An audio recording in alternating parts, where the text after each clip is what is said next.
जय जगन्नाथ।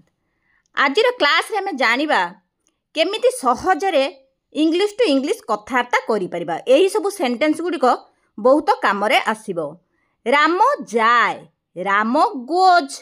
एटी कोन हेइची गोर ईएस जोग करा हेइची काई ना ये थर्ड पर्सन सिंगुलर बोली। राम स्कूल को जाए, Ram goes to school.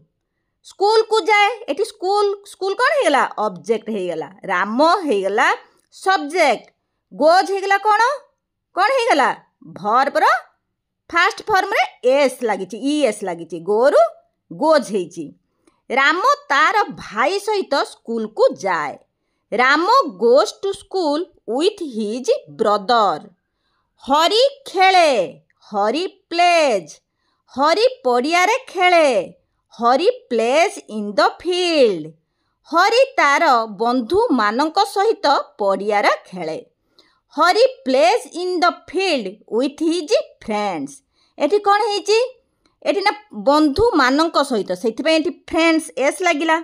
Hari plays Hari अच्छी बोली एटी प्लेज है सिंपल एटा वर्ब रो फास्ट फॉर्म प्ले रु प्लेज हैला। इन द फील्ड तमने फील्ड रे खेले से इन लगिला। In the field with his friends माने कहा सहित खेले विथ हिज फ्रेंड्स फ्रेंड्स मानक सहित खेले। छात्र माने लेखंती द स्टूडेंट्स राइट। छात्र माने एठी छात्र माने बहुत छात्र को बुझाउची सेठी स्टूडेंट्स एस लागिला। The students write. छात्र माने कलम रे लेखंती। The students write with their pens. With their pens एठी काई हे गेला ना होची कलम रे सब छात्र माने बहुत गुडा कलम रे लेखंती देयर पेन्स। स्टूडेंट्स एठी सेठी एस लागिला। छात्र माने डेस्क ऊपर कलम रे लेखंती। The students write with their pens on their desk. एठी कोन हेची ना एठी ऑन लागिची ऑन देयर डेस्क ता माने ऊपरे हेथिबारु एठी ऑन देयर डेस्क हैला।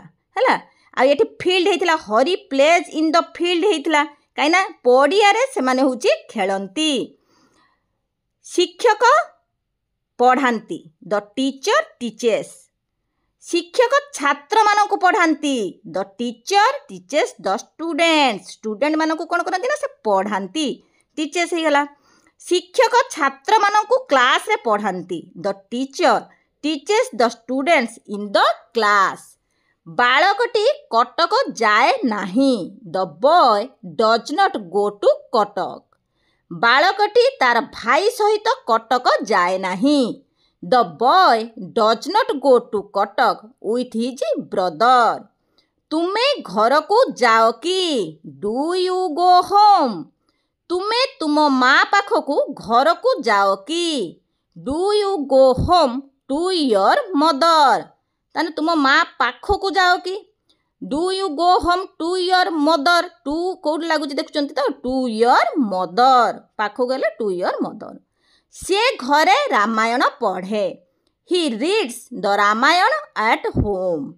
से कौटी पढ़े ना होची घरे पढ़े। घरे पढ़िया जगार एठी एट लगे एट होम है। ही पाखरे एठी रीड्स हेइची काने ही होची थर्ड पर्सन सिंगुलर। ये सब है प्रेजेंट इंडेफिनाइट रो सेंटेंस।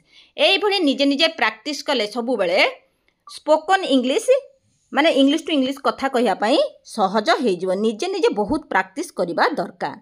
ए भिडियोटी जदि आपण मानकु भलो लागे प्लीज लाइक शेयर सब्सक्राइब करिबा पई भूलिबे नाही। जय जगन्नाथ।